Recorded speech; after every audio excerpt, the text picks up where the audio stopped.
4. Ahí está, sí señor, estamos transmitiendo en vivo. Buenas ¿Cómo vas a noches. arrancar Buenas diciendo noches. 4? 4, me parecía mucho 4. Bueno, después vemos de qué Voy se a ir trata. fijando el tema, buenas noches. Ay, gracias, prendieron el aire acondicionado del estudio. Me estaba muriendo, qué lindo esto. Siempre tengo calor, pero los viernes a la noche tengo un poquito más. Y más si vamos a hablar de sexo. ¿Vamos a hablar de sexo hoy? Sí. Hoy es viernes, sí, hoy hay que hablar de sexo. Vamos a hablar de la influencia del olfato en la atracción sexual. La gente dice, viste, hay olor a sexo. Por algo dice eso la gente. Bueno. Uy, cómo estaban pendientes, están todos ya entrando, no terminamos de poner el título. Estamos fijando el tema. Perdón, ¿así hay que decirlo? Sí, mi amor. Estamos fijando el tema, mientras Susana me puso el aire We acondicionado. are fijing the tem. Gracias, Susi. Muy bien, muy bien. Sí, Susana. Buenas Bueno, noches desde la Patagonia, saludos, nos dice hoy por estoy ahí. de muy buen humor, hoy estoy de buen humor, así que, porque hoy estoy contento porque viene un amigo a acompañarnos. ¿Qué pasó que estás contento? Después le contamos a la gente, pero no sé si es el momento. Pero hoy viene un amigo a acompañarnos, hoy viene Gustavo Rodríguez Baigorri, que es un capo, un grande, un verdadero grande. Un grande de verdad. En todo esto que es la medicina sexual, así que quiero aprovechar todo lo que se pueda. Sí, a pleno.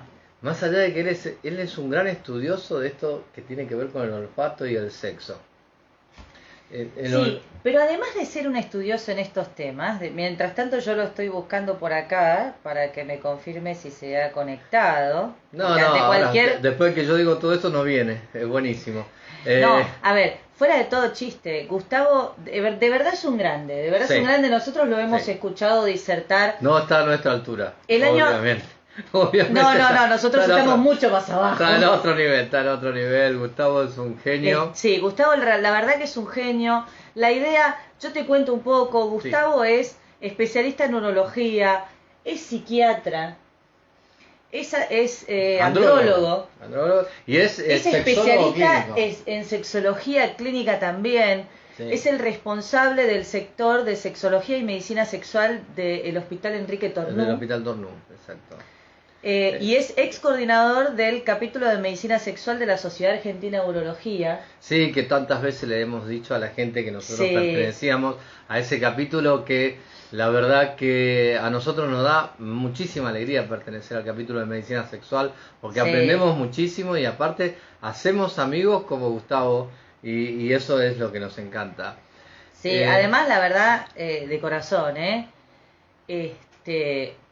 la verdad que... ¿Qué? ¿Te olvidaste? No, la idea de hablar de la influencia del olfato en la atracción sexual nace a partir de que él el año pasado nos invitó a participar de un webinar que él hacía con un grupo de gente que trabajaba en todo lo que es otorrinolaringología. Sí, vamos a poner un poquito también más de historia al asunto, ¿no?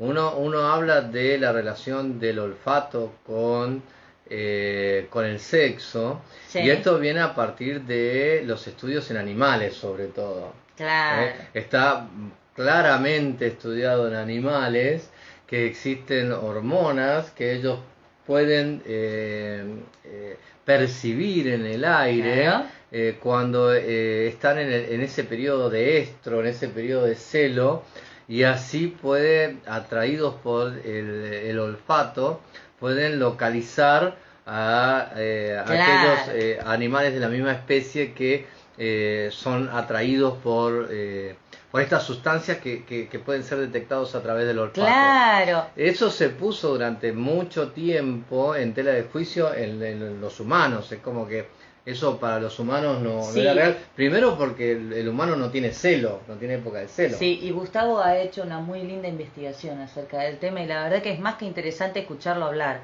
Ahí lo tengo conectado, así que lo vamos a invitar, ¿te parece? ¿Ya? ¿No es muy temprano? Ya, lo invitamos, mira, ya la gente está como loca. Gustavo a esta hora debe estar por el aperitivo recién, no es muy temprano para invitarlo. Bueno, Ahí la tenemos. como decíamos, esto está muy bien estudiado en animales. A mí me gustaría que Gustavo me convenza un poco de que esto existe también en las personas, más allá de que el estudio, alguna vez lo hemos dicho en algún otro vivo, tenemos allí en la mucosa, en la parte posterior de las fosas nasales, que se llama órgano vómero nasal, puede Hola, ejercer el mismo efecto de los animales. Hola Gustavo, buenas Hola noches. Gustavo, ¿cómo estás? Buenas hola noches. chicos. ¿Están perfumados? Sí, Sí, sí, Porque no, tiene me que ver bañé con el tema. incluso. Eso no sé si no es un error incluso. Para el tema que Mirá, vamos a tocar, por mirá ahí qué sea un error. interesante, mirá qué interesante. bueno, pero Eso, un poquito hay que bañarse. Decime por favor que un poquito hay que bañarse. Por mirá, supuesto, ya aparte, como para romper el hielo, Gustavo. La atracción sexual, siempre estamos hablando nosotros de los buenos olores, de que estemos limpios, de que estemos perfumados, de que mostremos ser, ser, ser pulcros hacia otras personas. Y ¿eso va en contra de la naturaleza humana? lo que pasa es que hay que entenderlo en un contexto histórico y en un lugar geográfico, ¿verdad? Porque si vamos un poquito más para atrás, en la antigua Roma, el tema con los gladiadores y el olor, eh, o sea, había dos cosas con los gladiadores. Al perdedor se le extraía la sangre, de hecho se le chupaba la sangre de la propia herida para tratar la epilepsia, pero no es nuestro tema hoy. Pero ¿qué se hacía con el ganador? Se utilizaba el cutis strigili, que era una especie como de rascador de piel, como lo que se utilizan para hacer los rulos de manteca, ¿sí? Bueno, al vencedor se pagaba muchísimo dinero por el sudor, la sangre, el barro, porque con todo eso se hacían cremas y afeites que eran sumamente deseados en la Roma de la época, porque tenía mucho que ver con la atracción sexual. La atracción sexual, el poder sexual, etcétera. No sabían por qué, no sabían por qué, pero de hecho las damas de alta sociedad, así como estaba avalado que los varones fueran a la guerra con su amante, las damas de alta sociedad podían acostarse con el gladiador vencedor, pero con la condición de que no se bañara. Esto es Ah, interesante, interesante. mira. Si vamos un poquito más acá, Napoleón es famoso por las Pero, cartas que le perdón, mandaba, pero ¿quién ponía la condición de que no se bañara el marido de la señora? O no, la señora, la o el señora, marido. Era la justamente. señora, mira vos. Justamente la señora, habría que ver si la señora cuando volvía con todos estos elementos odoríferos, no lo estimulaba también al marido. Habría que ver, ¿verdad? Porque hoy sabemos y vamos a hablar más adelante sobre cómo impacta en nuestro cerebro los elementos vinculados a las feromonas, ahora las vamos a ver, a las feromonas, pero fíjate vos que Napoleón le escribía cartas enrojecida a Josefina, donde le decía, mañana a la noche llego a París, no te bañes. Es interesante, eso está en cualquier, lo pueden buscar por internet. Digo porque no se conocía en esa época cuál era la causa por la cual atraían este tipo de cosas, y para eso tendríamos que hablar un poquito de las feromonas. Las Sí, feromonas señor. Las feromonas son sustancias odoríferas, son moléculas que viajan, pero de ninguna manera son de captación consciente. Lo que pasa es que van pegadas esas moléculas con las moléculas odoríferas. Para no adelantarme tanto, a uno el olor le genera acercamiento o rechazo. El olor de café de la mañana puede ser agradable y el olor a gas te genera alerta o rechazo. Ahora, las feromonas no tienen olor, son moléculas que son propias entre especies y de hecho las describe un naturalista francés, Henri Fabre, en 1870. Él encerraba polillas hembras y veía cómo las polillas macho viajaban muchas distancias endemoniadas de atracción por las hembras de las hembras polillas y empezó a describir esta sustancia de feromonas que tenían justamente, son aeroquímicos que no son de captación consciente. Ahora, sí impactan a nuestra emocionalidad y a nuestras conductas tanto apetitivas como consumatorias que luego las podemos ver. El tema es Bien. que... Gustavo, te interrumpo ahí, pues me encanta interrumpir a la gente. Primero, el principal punto, y segundo... Como Mirta. Segundo, para que te tomes el whisky que tenés en esta taza, que no es café, que No. Para decirte lo siguiente, lo que tú estabas diciendo recién en la introducción un poco, ¿no? Eso ha sido muy bien estudiado en animales y durante mucho tiempo se puso en duda si eso existía en el humano. Bueno, justamente podríamos decir que el aparato olfatorio es de alguna manera una sinapsis gigante con el mundo, o sea, una conexión con el mundo. Lo que pasa que de alguna manera hemos perdido, desde que levantamos la nariz del piso con la bipedestación, a punto de partida de la evolución de los homínidos y la bipedestación, que podríamos hablar una hora sobre eso. Se fue perdiendo el olfato como un elemento de elección y sobre todo de elección sexual. De hecho, hoy nos venden a los varones con una, ¿puedo decir una palabra? ¿Puedo decir teta? Sí. Nos venden con una teta, pero encima de perfil nos venden un auto a los varones, en general, digamos. Tiene que ver con que la primacía de lo visual dejó como de lado la importancia de el olfato como elemento de atracción sexual. Eso no significa que no exista. Respondiendo a tu pregunta... Continuamente sí. se dice, incluso nosotros lo hemos repetido acá alguna vez, que los hombres somos más visuales que otra cosa, teniendo en cuenta todos los demás sentidos, digamos. Siempre dijimos, los hombres somos más visuales, las mujeres más auditivas, Sí. todos muy táctiles, pero el olfato un poco lo tenemos olvidado. Sí, pero hay algo que yo escucho muy seguido, sobre todo en pacientes o en parejas, cuando te dicen, es como una cuestión de piel.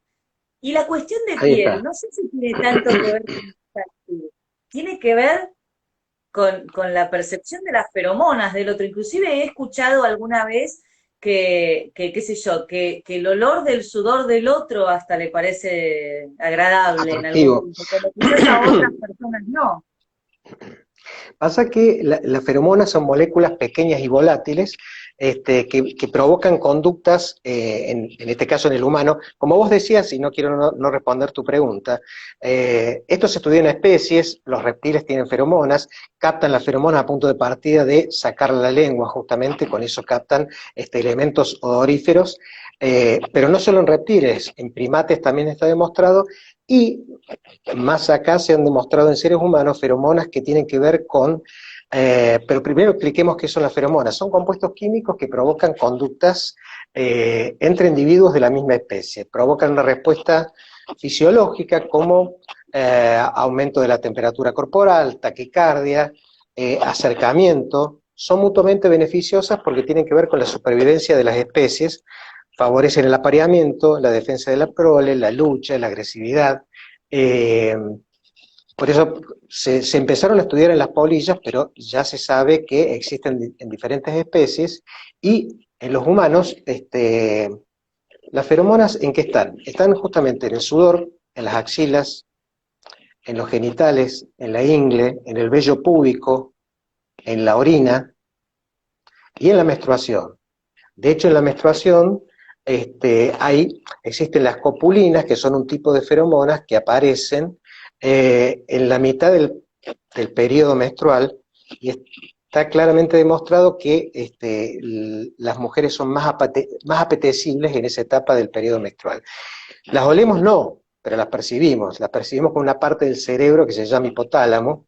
El hipotálamo es la caja negra, es como la caja negra del avión, digamos, que mantiene el vuelo. El hipotálamo nos informa sobre la humedad, la temperatura, la sed. Es el órgano del cerebro que más núcleos tiene que condicionan a la respuesta sexual. En el hipotálamo hay núcleos que nos condicionan a las conductas apetitivas y consumatorias. Las apetitivas son las que hacen que, por ejemplo, el varón salga de caza y de con Z y de caza de la casa. O sea, tiene que Claro, ver que todo con el tengamos ganas. cortejo, que tengamos ganas, el cortejo, y las conductas consumatorias son, estamos hablando de conductas en simios superiores, pero que en el humano no son tan no son tan rígidas, porque los humanos tenemos elección de objeto heterosexual, homosexual, pansexual, Sí, es más bisexual. complejo en el ser Es más humano. complejo. Sin embargo, hay interesantísimos estudios del Instituto Karolinska, donde utilizaron feromonas derivadas del estradiol, que son de la mujer, y feromonas derivadas de la androstenediona del hombre. Y utilizaron poblaciones tanto heterosexuales como homosexuales en hombres y en mujeres. Y se encienden estos núcleos cerebrales a punto de partida de la olfacción de estas sustancias, gatillando conductas estereotipadas, o sea, repetitivas, que tienen que ver con las conductas de acercamiento, cortejo, lordosis en la hembra para la penetración y movimiento de pistón en el macho. Esto va a ir cambiando, por supuesto, a punto de partida de la elección de objeto sexual. Espera ahí un poquito, porque sos un libro abierto y sos una máquina de tirar cosas, y yo voy apuntando algunas cosas que quiero repreguntarte. Dijiste en un momento que la menstruación también genera aromas, o aromas o sustancias o feromonas que son percibidas, ¿no? Eh, Esto va en contra, digamos, de las creencias populares, porque durante mucho tiempo, o lo que se dice habitualmente, muchas mujeres huyen de las relaciones sexuales, muchos hombres, muchas personas, durante el periodo menstrual de la mujer. ¿Cómo es eso? Se cortó la última parte, no alcancé a escuchar lo del periodo menstrual, no entendí qué me quisiste decir. Si Repetímelo, la por favor. menstruación también origina feromonas, ¿por qué la creencia popular ha hecho que siempre el periodo menstrual ha sido como un periodo donde se evitaban las relaciones sexuales? En realidad, más allá de lo religioso y que ciertas culturas y religiones tienen como stop al sexo con menstruación, yo hablaba de las feromonas que se producen a lo largo del ciclo menstrual en el día 14 promedio, donde se está ovulando. Eso genera justamente Perdón. atracción, se llaman copulinas, es al revés. No es con la menstruación, es en la mitad del ciclo menstrual donde hay más posibilidad de embarazo. Las feromonas van a dar información sobre reproducción, sobre vida, género, elección de pareja. Parece exagerado lo que digo, pero ahora les voy a contar de algunos estudios. Modifican el circuito social y generan conductas, mejoran los ciclos menstruales, mejoran el sueño. Por ejemplo, se sabe que las mujeres que viven endogámicamente, por ejemplo, tomemos el ejemplo de mujeres que viajan todas juntas y viven todas juntas porque participan en un deporte como puede ser las leonas, ¿sí? Sincronizan. Sincronizan el ciclo menstrual. Sí, señor. Sincronizan el ciclo menstrual. Ahora, ¿por qué evolutivamente se justificaría esto? No sé, ¿tienen alguna idea?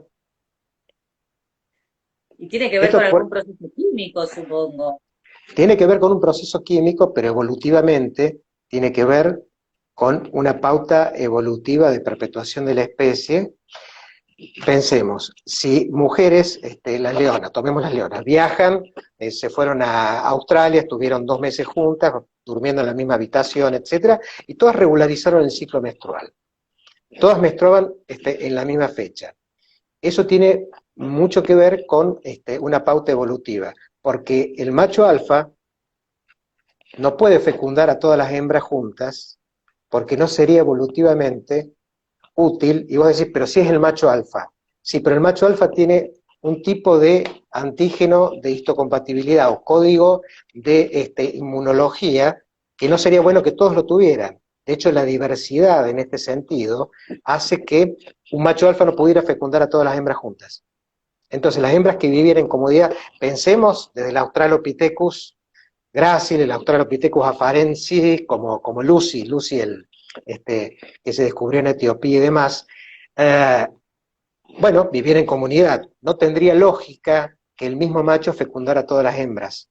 Justamente, la evidencia de feromonas en el humano hace que no solamente las mujeres regulen el ciclo menstrual y produciendo ciclos regulares en ese grupo, sino que, mira, hay un estudio que se llama La Batalla de los Olores, un estudio del año 97 más o menos. Lo que hicieron fue 44 varones le hicieron utilizar la misma camiseta durante 2 noches de sueño. Se bañaban con jabones neutros que no tuvieran olor, y esos 44 varones fueron supervisados por 49 mujeres que olieron 3 camisetas con el antígeno de histocompatibilidad. ¿Qué es el antígeno de histocompatibilidad? Son moléculas que están en la mayoría de las superficies de la célula de todo mamífero, ¿sí? Esas moléculas tienen la función de respuesta inmunológica. Ahora que se habla tanto de la inmunidad, entonces, cada ser humano tiene una respuesta inmunológica vinculada al HLA. Llamémosle así para hacerlo simple. O sea, todos tenemos una respuesta inmunológica, pero que varía de una persona a otra. Volvamos al estudio Las mujeres olieron 7 camisetas, 3 con hombres que tenían el mismo antígeno de histocompatibilidad que esas mujeres, 3 con un complejo de histocompatibilidad diferente y una camiseta de control, o sea que no tenía ningún olor. Lo interesante es que las mujeres eligieron camisetas que fueran de diferente antígeno de histocompatibilidad. Porque las camisetas que le recordaban a padres o hermanos no les generaban ningún tipo de atracción, ¿sí? A esto lo uno con lo que decía antes, que la evolución podría haber pensado que las mujeres que vivían todas juntas se indispusieran todas juntas para que el macho alfa no las fecundara, para que las crías no tuvieran todas el mismo antígeno de histocompatibilidad, por lo tanto, tuvieran una respuesta inmunitaria más amplia. Si no tenían todas la misma respuesta inmunitaria, entonces evolutivamente no sería útil. No sé si hasta acá alguna pregunta. Por ejemplo, una enfermedad produciría una epidemia que mataría a todas de una sola vez, digamos. Por ejemplo. Supongo, claro. Hay otro estudio, digamos, para hablar sobre evidencia de feromonas en el ser humano, ¿no? Los Haterites se escribe, son una población que vive en aislamiento desde finales del 1800 entre Estados Unidos y Canadá. Lo que hicieron fue agarrar 411 individuos de esta población, que son muy poquitos, son chicos, y estudiaron esto de la compatibilidad de inmunológica, y resulta que los tipos tienen poco para elegir, porque son una población endogámica, son muy chiquitos. Ahora, dentro de lo poco que tienen para elegir, eligen lo más diferente posible. Entonces, encontraron que las parejas raramente compartían este sistema inmunitario con la pareja. Por eso digo, tenían poco para elegir, pero elegían diferente. Se piensa que las feromonas han tenido la función antiendogámica, o sea, antiendogámica sería evitar que en las comunidades muy pequeñas se elijan individuos que inmunológicamente no van a tener un descendiente que tenga 2 opciones distintas. Antiedípica, digamos. Casi que antiedípica, sí. Antiedípica. Sí. Digamos psicológicamente. Ponele. Psicológicamente, así, antiedípica. Claro, sí. Muy bueno porque uno no elegiría nada que tuviera el antígeno de histocompatibilidad similar al de la madre, para seguir con lo que vos proponías, ¿no? Claro. Para que quede claro. Sí. No, Termina la idea y te pregunto, dale. Que iba a decir que el antígeno de histocompatibilidad o HLA son moléculas que entonces están en la superficie de la mayoría de las células y tienen una función muy importante en la respuesta inmunológica ante sustancias extrañas, o sea, de lo que nos defendemos, lo que las vacunas están generando, bien, tiene que ver con eso, con la inmunidad. Pero ese antígeno de histocompatibilidad o HLA es diferente de un individuo al otro. lo que muestran las feromonas es que hay una atracción y una elección distinta, porque de esa manera el individuo, o sea, la cría, el niño, va a tener más variación, digamos. claro, más competente inmunológicamente. Correcto. Bien, yo te iba a preguntar, el órgano responsable de percibir las feromonas, vos lo vas a explicar mejor que yo, sería el vómero nasal, ¿verdad? Exacto, exacto. Bien. Es, En algún momento se consideró que en el ser humano era vestigial, que ya era un órgano que no funcionaba. ¿Qué Exactamente. tan cierto es esto?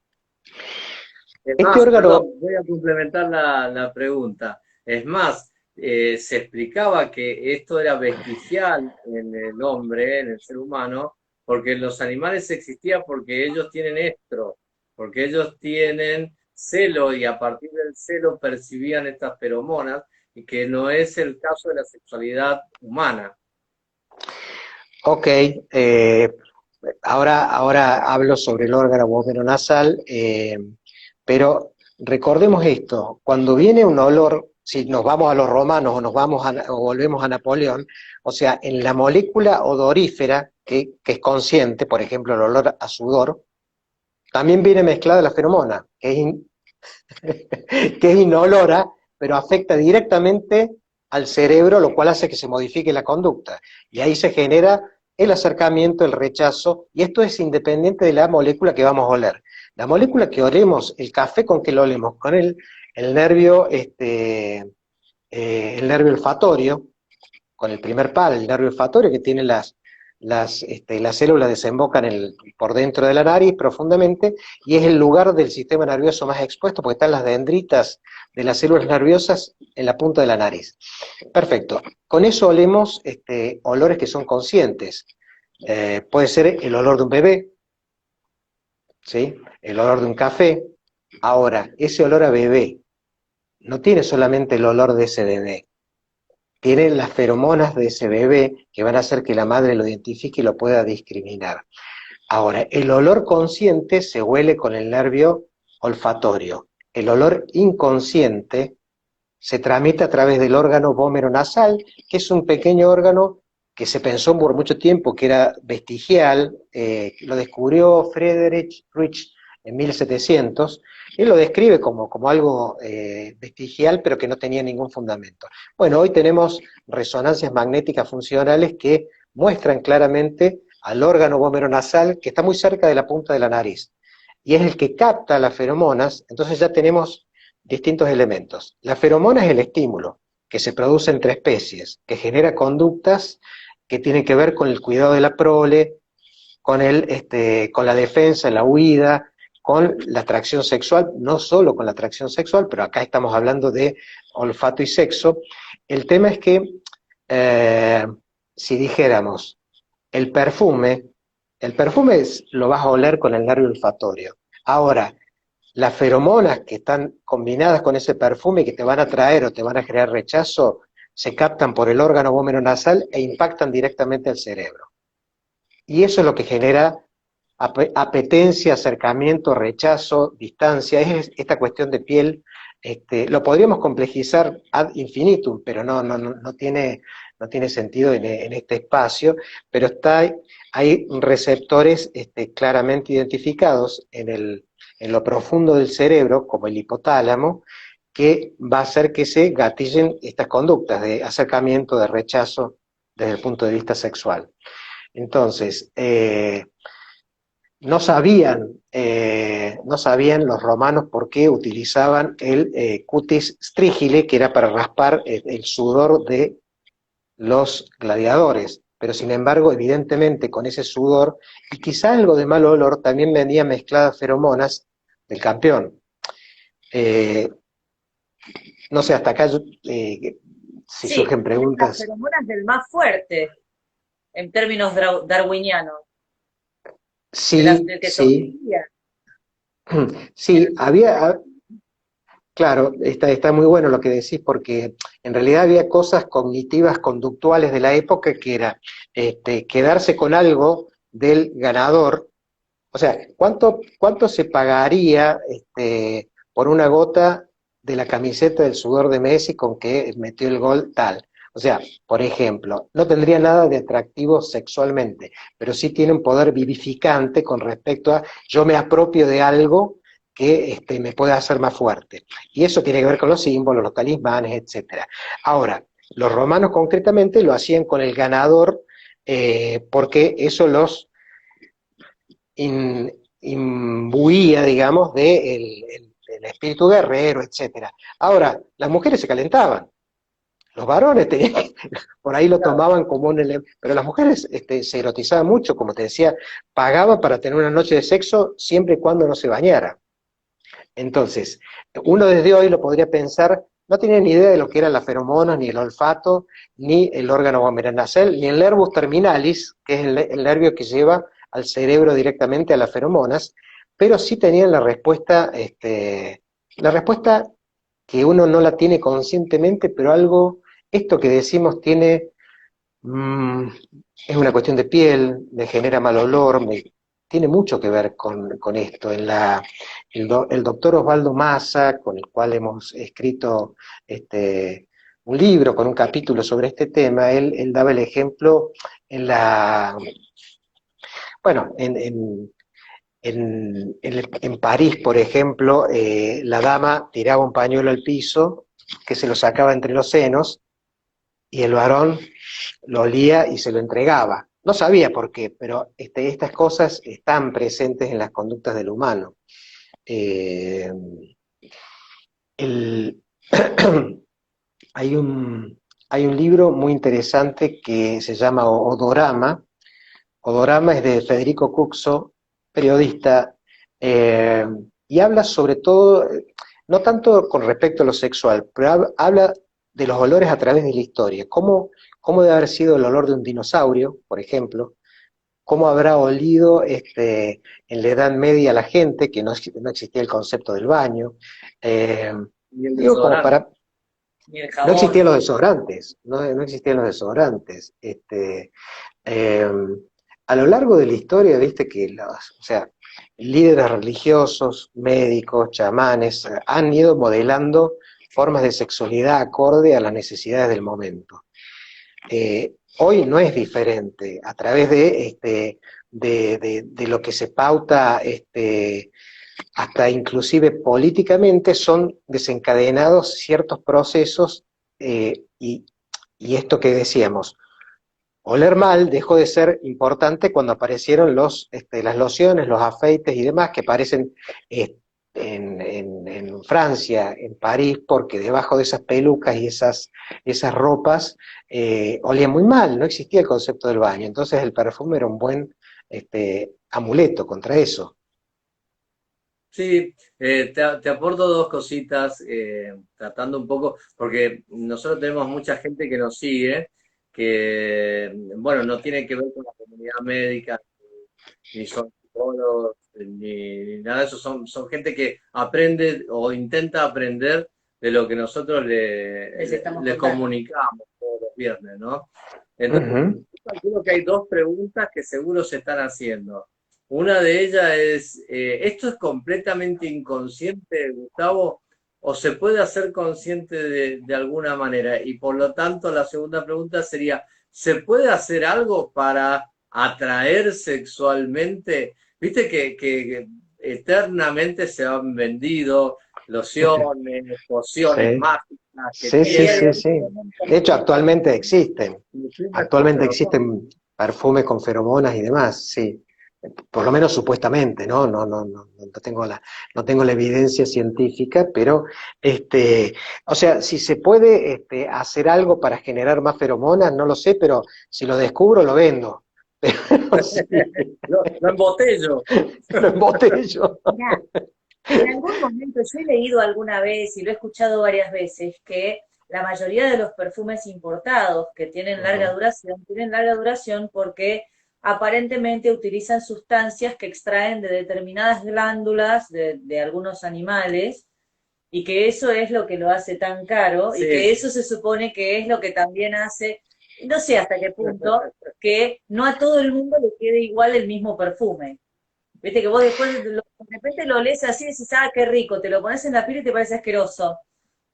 Sí, claro, claro, claro, sí, sí, sí. Supuestamente lo Este, relacionaban a esta cuestión de las glándulas animales, que le dan más durabilidad a la fragancia. Sí, a mí lo que estás diciendo me suena al champú con ceramida y, la, y las lociones con agua micelar, pero bueno, Agua micelar. lo que pero pasa es bueno, que, no es, bueno, no está es el efecto placebo invasivo. siempre. El efecto placebo Claro, está. eso sí lo sé. Entonces, si vos crees que te pusiste el perfume del macho alfa, posiblemente te lleve a actuar como un macho alfa. Y no importa lo que te pusiste, tiene que ver. Yo sé que hay, o sea, hay perfumes que se ofrecen con feromonas y hay todo un discurso en función de si lo tienen o no lo tienen, no lo sé. ¿El humano tiene feromonas? Claro que sí. El hombre en la orina, en el vello púbico, en el sudor del escroto, en el sudor de las axilas. Ahora, todo eso hoy se tapa con, porque la cultura valora mucho la limpieza, el baño y el olor, y está muy bien porque vivimos en este contexto y sería absolutamente inadaptado e inadecuado andar sucio, ¿verdad?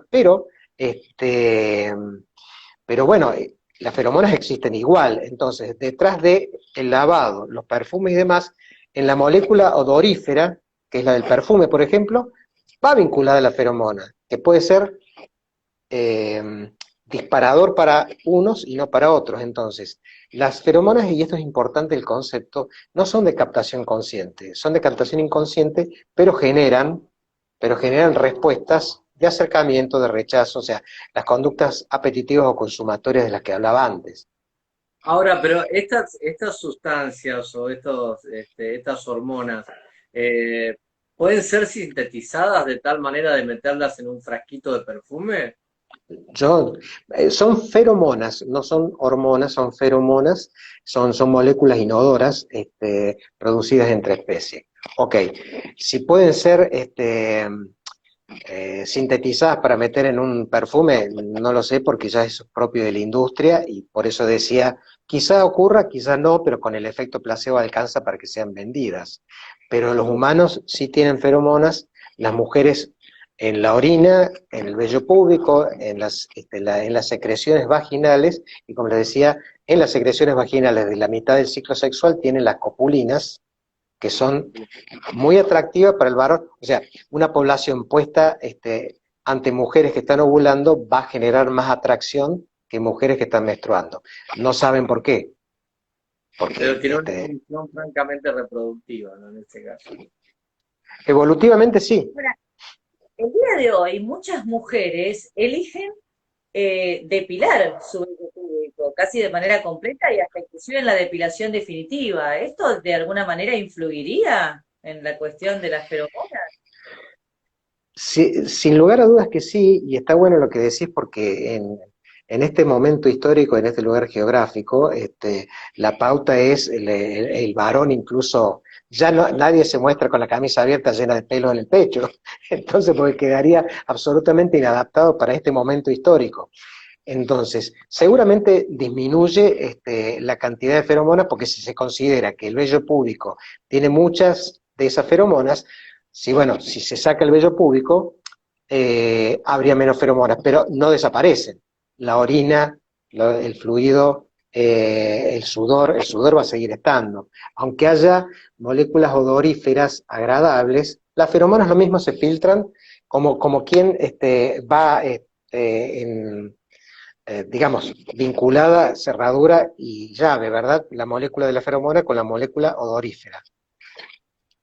Es muy interesante, es todo un tema en estudio, lo que pasa es que los cirujanos plásticos no han hecho trabajos que sean útiles desde el punto de vista metodológico, o sea, trabajos prospectivos, o sea, de acá para adelante, que no sepa ni el médico ni el paciente, bueno, todas las características que tiene un trabajo metodológicamente bien hecho. No hay de esos trabajos, pero sí hay mucha preocupación en el ámbito de los cirujanos plásticos por las rinoplastías y juicios que han aparecido posterior a las rinoplastías en mujeres por pérdida del deseo sexual. O sea, cómo se vincula una cosa y la otra, no hay nada que se pueda demostrar porque no hay trabajos que estén bien hechos. Lo que se sospecha es que la destrucción parcial o total en el acto quirúrgico de este órgano vómero-nasal, que está muy cerca de la punta de la nariz y que se destruiría en la rinoplastia, podría afectar al deseo sexual, porque no se captarían las feromonas. Lo mismo no se puede ser categórico. Hay muchos estudios que son muchos estudios sobre feromonas, muchos sobre órgano vómero-nasal, que es el que lo capta, muchos estudios sobre el nervus terminalis, que es el que lo transporta al cerebro. Son todos estudios aislados. Yo lo que les estoy contando es de la lectura de muchísimas cosas que están unidas para poder dar una charla, pero no hay un libro donde vos puedas leer todo esto porque o sea, todavía no se ha hecho la continuidad, por lo menos en algunas áreas. Pero sí, los humanos tenemos feromonas que están producidas por lo que ya les contaba. Y no sé cuánto tiempo más, 5 minutos más tenemos, porque quería contarles. Sí, tenemos un rato. Sí, tranquilo, Qué bueno que comentaras esto, porque la verdad que yo en algún punto te iba a preguntar acerca de la gente que se hace perforaciones en la nariz, que se hace piercings, donde estaba la posibilidad de por ahí lastimar el órgano nasal. Y potencialmente sí, potencialmente sí. Se supone, aunque vuelvo a lo mismo, no está científicamente demostrado que la destrucción del órgano nasal anularía la posibilidad de captación de las feromonas. Claro. Pero esto podría ser con un piercing, con una rinoplastia en la cirugía plástica o en un boxeador, por ejemplo, por los golpes. Traumatismo. Pero bueno, falta unir esas cosas. Lo que sí se sabe es que hay un síndrome que es por suerte poco frecuente, que es el síndrome de Kallmann, que se da en hombres, sobre todo, y que en ese síndrome no han migrado las células que originalmente están en la nariz y luego tienen que migrar al cerebro para formar esta conexión nariz-cerebro. El síndrome de Kallmann no tienen olfato y no tienen desarrollo de los genitales porque no se producen los núcleos en el hipotálamo que van a reaccionar a los estímulos hormonales. Bien, estas personas con síndrome de Kallmann tienen bajo desarrollo de los genitales, bajo deseo sexual, bajas hormonas y no tienen olfato. Digo, o sea, hay mucha evidencia sobre los distintos elementos de los que estamos hablando, pero por supuesto que siempre hay para seguir investigando. Yo, algo que me generó un impacto cuando leía sobre esto para poder escribir, es, ¿pueden los espermatozoides oler feromonas? Les pregunto yo a ustedes ahora, ¿pueden? ¿Pueden los espermatozoides oler feromonas?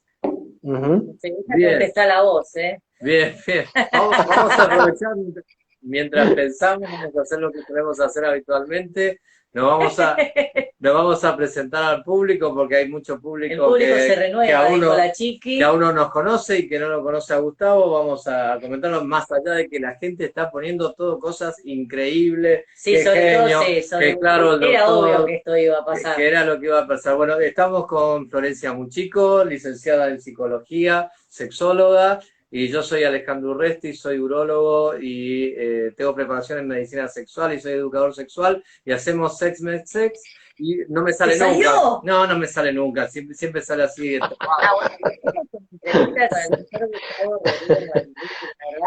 Es un genio.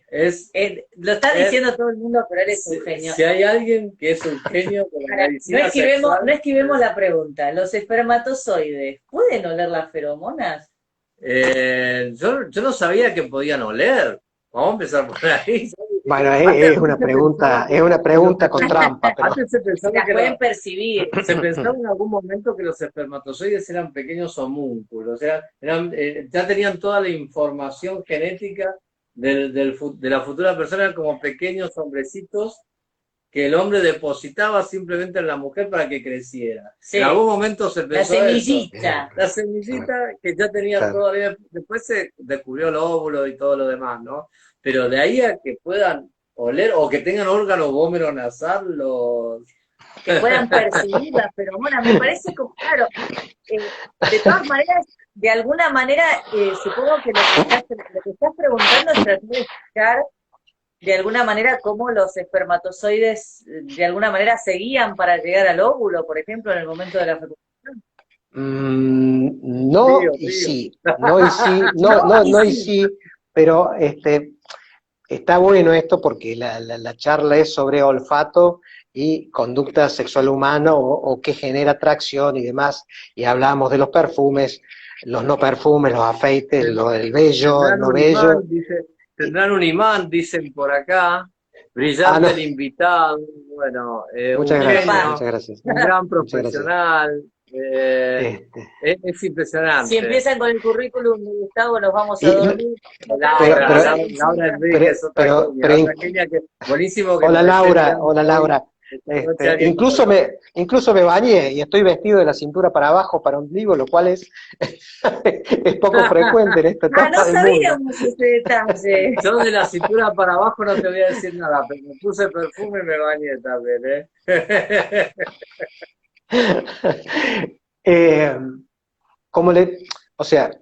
como vamos un poquito para atrás cuando decíamos por qué evolutivamente las mujeres que están en grupo o en comunidad todas juntas suelen normatizar el ciclo menstrual, y evolutivamente la explicación que se da es para que el macho alfa no fecunde a todas juntas.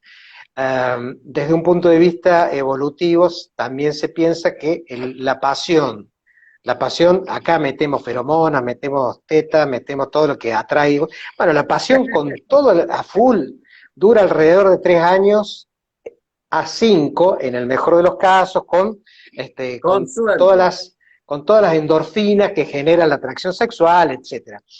Desde un punto de vista evolutivo, tiene sentido pensar que la hembra quedaba fecundada por el macho, y a los 3 años se le pasaba al macho la atracción. La hembra a los 3 años ya quedaba libre en las manos porque la cría ya caminaba, podía descolgar frutos. Esto hay que pensarlo no del año pasado, hay que pensarlo evolutivamente. Y el macho quedaba libre para fecundar otras hembras desde el punto de vista de la evolución y la perpetuación de las especies. Hasta ahí sí. No se sabe por qué, y acá volvemos al espermatozoide y las feromonas. Por supuesto que el espermatozoide no tiene una nariz, pero hay un receptor que solamente se encuentra, que es el receptor H0R17 o R4, una boludez porque no tiene ningún sentido, pero es un receptor que tiene ese nombre y que solamente está en la nariz y en el espermatozoide. Pensemos, ¿cuál es el sentido que esto puede tener? No se sabe, pero sí se saben otras cosas y acá viene lo interesante. Perdón, ¿no hago más vasectomías entonces? Es que en realidad el espermatozoide se va a seguir generando con la vasectomía, lo que pasa es que se va a absorber dentro, se va a absorber dentro del mismo testículo, pero fíjate vos esto de las cuestiones evolutivas o cómo uno elige, desde qué lugar elige inconscientemente, etcétera. Pero vuelvo a esto. Hay un receptor, un receptor olfatorio que está solamente en la nariz y en el espermatozoide. Ese receptor se activa con el bourgeonal. El bourgeonal es lo que le da la fragancia al perfume de lilas. Ok. Se activa en la nariz, pero cuando se ponen los espermatozoides en contacto con el bourgeonal, activan el movimiento de la cola del espermatozoide 3 o 4 veces más. Y la capacidad de fertilidad más marcada que tiene el espermatozoide es la motilidad. No es ni el número, ni la forma, sino la motilidad. El que más se mueve es el que más capacitado está para llegar al óvulo. ¿Ok?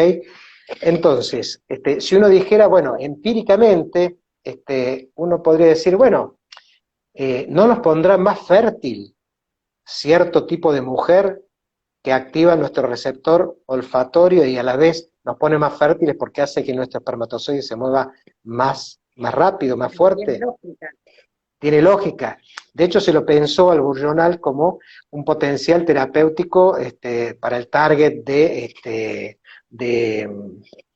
fertilidad. O sea, porque es llamativo, no se sabe exactamente la causa por la cual solo existe en la nariz y en el espermatozoide. Y puesto ante el Bourgeonal, se activa la motilidad del espermatozoide. Yo, este tema es fascinante, da para hablar mucho. Eh, y fuimos haciendo un recorrido, digamos, como si, pretendiendo hacer un resumen, ¿no? Se encontró el órgano vómero nasal, del cual vos me preguntabas, Florencia, en el 80% de las personas. La estructura es similar a la de las especies inferiores, mamíferos, ¿no? Se demostró que tenía una respuesta eléctrica este órgano vómero nasal cuando se lo estudió. También se aislaron feromonas en el humano, contenidas en las sustancias que les había mencionado. Digamos, es un desafío para la medicina sexual, para la sexología, explorar en la profundidad hasta qué punto las conductas, el comportamiento sexual pueden verse modificados tanto por activación o por inhibición a punto de partida de el olfato, donde se cuelan las feromonas, que es la que nos activan. No es el perfume solamente, es lo que viene de ese individuo acoplado con el perfume. Sí, y me das pie, ¿sabes qué? Para preguntarte, hace un rato yo había publicado en las historias respecto de que hoy íbamos a estar hablando de este tema, y alguien reaccionó a la historia y respondió diciendo, no es un tema que a mí me afecte demasiado porque yo tengo anosmia. Vos Bueno, hablabas recién de que mirá, la claro. percepción de las feromonas Uh-huh, uh-huh, y el nervio olfatorio de alguna manera uh-huh. serían dos procesos separados. Entonces, Qué por más que esa interesante, persona sea anósmica, claro, ¿puede claro. percibir de todas maneras las feromonas? Pero es que no la percibe con el nervio olfatorio, que es el que lo causó la anosmia, Por sino eso, que la percibe con el órgano vómero nasal y el nervus terminalis, que es el cable, por decirlo de forma práctica, que va exactamente. al cerebro El que lleva directamente. la Entonces, información. es posible que él no sepa por qué, pero seguramente se atrae más por algo o por alguien que por... Y ahí están, bueno, solapadas todas estas cuestiones. Qué Voy, bueno. voy a tomar un poco una pequeña discusión que se está dando ahí entre los seguidores, porque alguien tomó el tema orientación sexual por ahí, no alcanzo a leer bien porque soy chicato y a esta Porque distancia. estaban Ah, mencionando la cuestión del sí, espermatozoide sí, con la feromona y claro. que eso solo pasa en parejas Bien, bien, heterosexuales. pero me lleva a mí a preguntar lo siguiente. Mucho de lo que hemos estado hablando esta noche tiene que ver también con la elección de la pareja, la elección de la descendencia, un poco relacionado también con la fertilidad. ¿Qué pasa en las relaciones homosexuales, por ejemplo, en otras orientaciones, Gustavo, ¿cómo actuarían allí? Mira, en ningún momento estoy hablando de cuestiones deterministas y absolutas o cerradas, sino de elementos de los cuales hay evidencia científica. Voy a responder a tu pregunta. En el Instituto Karolinska de Suecia, la doctora Ivanka Savic hizo estudios sobre cerebro y feromonas. ¿Qué hizo? O sea, tomó feromonas masculinas, derivadas de la androstenediona, etcétera, feromonas masculinas, y tomó una población masculina heterosexual, una población femenina heterosexual y una población masculina homosexual. ¿Sí? Tres variantes: varones heterosexuales, mujeres heterosexuales y varones homosexuales. Mientras los puso en contacto con estas feromonas, les hizo una resonancia funcional magnética para ver qué se activaba en el cerebro cuando se ponía en contacto con esto. Los varones heterosexuales, en contacto con los derivados de andrógenos, para decirlo en forma simple, con los derivados de andrógenos de las feromonas, no le dieron importancia. Las mujeres heterosexuales sí, encendieron el cerebro en la zona de las conductas apetitivas y consumatorias del hipotálamo. Y los varones homosexuales también, los mismos núcleos que las mujeres. ¿Sí? No tiene sentido mencionar cuáles son los núcleos porque es aburrido, pero Es Pero como eso que, también explicaría de alguna manera la orientación. Claro, claro. sí, yo sería más cauto. Son hallazgos científicos sobre el cerebro, eh, los núcleos, los núcleos que en la mujer se activan ante un estímulo erótico son los mismos que en el varón homosexual se activan ante un estímulo erótico, derivado en este caso de las feromonas. Lo volvieron a repetir al estudio un par de años después, pero con mujeres homosexuales. Entonces, tomaron derivados de las feromonas del ciclo menstrual, por ejemplo, o del ciclo ovulatorio, mejor dicho, derivados del estradiol. Tomaron varones heterosexuales, mujeres heterosexuales y mujeres homosexuales. Bueno, cuando lo pusieron en contacto con estas feromonas, junto con la resonancia funcional del cerebro, a los varones heterosexuales se les prendió fuego el cerebro, en los núcleos que estimulan las conductas apetitivas y consumatorias. A las mujeres heterosexuales lo tramitaron sin ninguna importancia y las mujeres homosexuales encendieron su cerebro en los mismos núcleos que el varón enciende estos núcleos apetitivos y consumatorios. Entonces, o sea, esto para decir algo de las feromonas y la elección de objeto sexual. Estos son hallazgos, de ninguna manera estoy diciendo que mis compañeros de hospital, que son muy prejuiciosos, yo les digo, quédense tranquilos, no le van a hacer una biopsia de cerebro, no va a haber ningún núcleo que los delate, quédense tranquilos porque ustedes tienen que seguir demostrando su heterosexualidad, pero son hallazgos científicos que se pueden buscar, por supuesto, Instituto Karolinska de Suecia, doctora Ivanka Savic. No sé si respondí la pregunta. Bueno, Creo por ahí están diciendo, Gustavo, yo quiero saber tanto como vos, yo también, y la verdad que yo también, no, yo la verdad, hay que estudiar mucho para saber tanto increíble, como Gustavo. increíble. Y tener Y la por ahí experiencia, dijeron y que tener la da para, experiencia de Gustavo. por ahí dijeron que da para otro vivo, y yo creo que tenemos que pensar en otro vivo.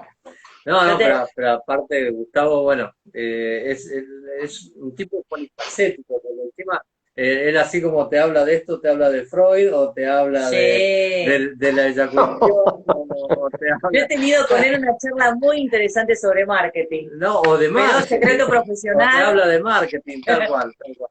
Excelente. Yo creo que lo último, Gustavo, que has dicho, y citado incluso el lugar donde se hizo el estudio y demás, ha sido la frutilla del postre. Sí, Porque hecho, de eso se estaba hablando justo entre nuestros seguidores ayer. Mirá. Inclusive este último comentario coincide con el momento en que nosotros podemos alguna anécdota graciosa, así que esto de que van a tener que seguir demostrando su orientación y que no van a ser Sí, claro, podría contarse como la anécdota que le pedimos al invitado. A los varones que tenemos más de 30 años, ponele, para decir, más de 30. ¿Viste? O sea, el formateo cultural nos condiciona a tener que demostrar, o mejor dicho, el temor a la locura, la muerte y la homosexualidad. Entonces hay un montón de cosas que hacemos para manifestarnos claramente heterosexuales. Cuando vos les hablas de que, ojo, mirá que el cerebro se puede estimular y a lo mejor te hacen una resonancia, sale el prejuicio. Una vez que te tengamos la resonadora, hacemos lo que queremos. Claro. Igual, ojo, vos hablabas de los varones de más de 30 y hoy alguien nos preguntaba si los olores del flujo cambian con la edad. Y en algún momento nosotros estábamos hace un rato en la cena y el olor a viejo. El olor a viejo, que no. Como una manera de cambiar. Ya sabemos que nada tiene que ver con las feromonas. Las feromonas no tiene que ver más con no tienen olor a nada. Sepa que no tiene olor a nada. No. Ni tener olor a chivo, ni tener olor a perfume, sirve de mucho. Mira, me dice Mario, se van a negar a una resonancia. Sí. ¿Cuántas sorpresas? No quiero reclamos. De cualquier manera, mira, no, o sea, lo que te respondo es, es más bien deductivo, porque no hay ningún trabajo que haya leído sobre la pregunta qué pasa en las mujeres menopáusicas. Pero, porque los trabajos que hay muchos trabajos alemanes sobre las copulinas en la mitad del ciclo menstrual que tiene que ver con la ovulación. Pero las mujeres menopáusicas no ovulan, por lo tanto no tienen copulinas. Si eso significa que no van a tener feromonas, no lo sé, sería un atrevimiento decirlo. Calculo que sí las siguen teniendo porque siguen teniendo sudor, flujo vaginal y vello púbico, pero posiblemente no funcione de la misma manera de atracción para perpetuación de la especie. O sea, nuestro cerebro, el órgano sexual más importante, y dentro del cerebro el hipotálamo, donde están todos estos núcleos que les decía, está pensado para cuando nos corría el dinosaurio, no para el año pasado. Entonces, todo tiene que ver con una cuestión de perpetuación de la especie. Después aparecen cuestiones que hoy vivimos muy claramente, como las distintas sexualidades, etcétera y demás. Pero si hablamos de neurobiología, hay trabajos que son los que les contaba, ¿no? Sí, sí, incluso, a ver, convengamos que los seres humanos hemos convertido el sexo en algo más que una función reproductiva. Claro. La realidad es que va, más allá de que otras especies inferiores utilizan el sexo como una forma de socialización, nosotros lo hemos Ujú. convertido en algo mucho más complejo. Entonces, quizás más allá de que hubiera ausencia de feromonas, por ejemplo, en una mujer menopáusica, No importa.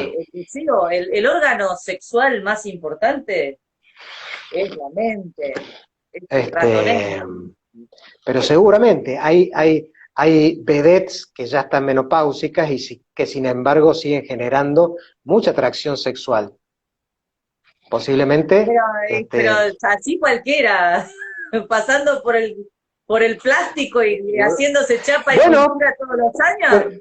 pero es lo que vos acabas de decir, justamente quizás ya no hay feromonas, pero hay dos tetas, hay extensiones de pelo, digamos para conductas heterosexuales, las hay para todo, ¿verdad?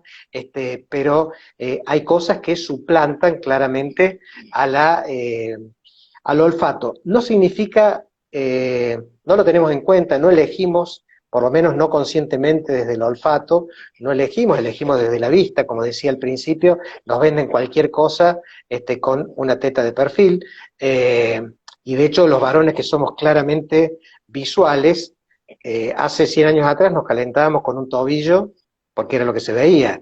Hoy hay tanta oferta que justamente ves varones jóvenes deserotizados porque es tan fácil acceder al sexo que por ahí se inhibieron un poco las conductas apetitivas de cazador. Después la elección de objeto no importa, puede ser hetero, bisexual, no importa, pero creo que este tipo de temas sería un error si lo dejas cerrado a esto de esta manera y esto funciona por esto. No, son cosas que abrimos un gran abanico de elementos del conocimiento y seguramente da para preguntas, para debate y demás, Tantos, pero tantos jóvenes deserotizados. Me quedo con esa Sí. frase. Por acá están, Te voy te voy a a... hacer una pregunta que están Ah, preguntando bien, acá, bien, bien. pero están diciendo el olor de alguien guardado en la memoria, el olor de alguien se guarda en la memoria durante tanto tiempo, ¿por qué? No solo el de alguien, el olor Es la, el recuerdo. al recuerdo, claro. Lo que hablamos este, alguna lo- vez de la memoria emotiva. la memoria emotiva se maneja con la amígdala. No la amígdala de la garganta, sino la amígdala La cerebral, otra, la de que es acá. la otra amígdala, la del cerebro, que es la que regula las emociones. Es muchísimo más complejo, pero podríamos decir que regula las emociones de lo que te guardó el hipocampo, que es otra estructura cerebral, donde se guarda la memoria en forma de proteínas y justamente los recuerdos vinculados a emociones son los recuerdos más vívidos y que más van a permanecer. Y si un olor está vinculado a una emoción y esa emoción, el cerebro no trabaja cada órgano por separado, es una rama sumamente compleja, entonces el hipocampo guardó el recuerdo de un olor, pero la amígdala te hace recordar que ese olor te calentaba mucho, cuando tenías Claro. 18 años, por ejemplo. ¿Sí? Entonces, con la corteza frontal, frontorbitaria, uno razona y dice, me diría un paciente, yo ya sé cuando viene mi suegra porque la abuelo. Bueno, él Sí, sabe que la odia con la corteza efectivamente. frontal, sabe que la odia con la corteza frontal, para decirlo Claro. sintéticamente, por supuesto, pero la emoción del odio la tiene con la amígdala y el recuerdo con el hipocampo. Y los olores se guardan también de la misma manera, entonces por eso no es lo mismo oler un cuerpo sensual que nos va a traer, nos va a evocar, o a lo mejor es la primera vez que olemos ese cuerpo, pero ya sabemos qué cosas nos atraen a esta altura. Que oler el cuerpito de un bebé, porque va a generar otro tipo de emociones y otro circuito en el lóbulo límbico y las emociones, etcétera. El tema da Disculpen para si me hablar durante extendí. horas, horas y horas, pero bueno, Sí. independientemente de eso, no te vamos a seguir robando tiempo. Sí, Mañana nos No, sí. tenemos pues que por mí levantar temprano nuevamente. Quiero Este, aprovechar para agradecerte sí, muchísimo, muchísimo que hoy viernes estés aquí. Yo sé que ahora tenés que salir porque es viernes y tenés que hacer presentes en boliches y demás. no, No, se cierra todas las 12, Alejandro. yo te estoy chicos, robando tiempo. yo, el agradecido soy yo. En realidad no participo mucho, tengo como muy poquitas presencias en Instagram. De invitaciones siempre, el agradecido soy yo. Sex, lo dije bien. Sí, Mucho Para mí mejor que es yo. un lujo que me hayan invitado. Hablar de este tema es muy agradable para el olfato y para las emociones, porque es muy lindo, es muy interesante y no se agota. Yo les agradezco mucho la invitación. Un lujo para mí. nosotros somos los agradecidos, la verdad, excelente charla. Lo dijeron, tenés un club de fans por ahí, la verdad, increíble las cosas, las chicas están como lagas, este, pero fuera de chiste, la verdad, un grande es increíble porque el tema que uno saque para hablar Muy- es increíble cómo lo desarrollás y por ahí están Muchas gracias. diciendo excelente desde Tucumán, muchas gracias. Sí, Muchas no, gracias. yo Muchas no me gracias. quiero ir esta noche sin leer lo que puso allí uno de nuestros seguidores que dice, unos genios, Ale y Flor. Sí, Lo y siento. alguien dijo que mata tu corte de pelo. Ale y Flor. Mata tu corte de pelo y vamos a aprovechar para hacerle un agradecimiento muy especial a Sandro Muñoz, que nos estuvo tuneando. Bueno, bueno, aprovechamos para el chivo. ¡Aguante el canje! Gracias, Sandrito, que pasamos por la peluquería hoy. Gustavo, nos vemos mañana. Te mando un abrazo. No, muchas gracias. Nos vemos mañana. Felicitaciones. Muchísimas, muchísimas gracias. Chao, chao. ¿Cómo era esto? Bueno, para la Acá. gente que se ha quedado hasta el final, hoy se quedaron hasta el último minuto. Sí, sí, es que Gustavo, Parece que elegimos muy bien el invitado te y dije, es evidente que elegimos muy bien el pasá invitado. el chivo del bronceador, te dice. No, Eh, es que es, estuvimos de es un vacaciones, Nico. bronceador by Termas de Federación, mira ahí, porque es un lugar que me encanta, así que Hermosas cómo no vacaciones. le voy a pasar un chivo, un lugar fantástico. Gente, muchísimas gracias. Gracias por estar ahí. ¿Cómo es la cosa? No me sale. Gracias, gracias. A ver, como siempre les digo, un like, una compartida, un comentario. Si les gustó, lo pueden compartir. Si no les gustó, lo pueden compartir con alguien que no se banquen. A nosotros nos sirve igual. Se pueden oler entre ustedes Se los ahora. quiere, dice por ahí. También los queremos mucho a ustedes, Nico. Gracias, gracias de corazón, porque si ustedes no estuvieran ahí, no tendría mucho sentido que nosotros estuviéramos acá. Así que de verdad, muchísimas gracias por acompañarnos. Creo que esta noche nuevamente aprendimos mucho de medicina sexual. Sí, totalmente. Y eso me encanta. Me encanta cuando aprendo yo, cuando aprendemos nosotros con el invitado, porque todos los días tenemos cosas para aprender y mucho más, por supuesto, cosas para contarles a todos. Así que bueno, sigan con nosotros todos los viernes 22 horas. A veces nos hacemos los vivos y nos quedamos. Estuvimos de vacaciones, dale. Nos quedamos descansando. Los viernes llegamos a veces muy cansados y entonces a veces fallamos. Pero bueno, ustedes espérennos, que le damos la sorpresa. Yo aviso siempre antes, no se preocupen. Gracias, gracias de verdad. Muy buenas noches. Muy buenas noches.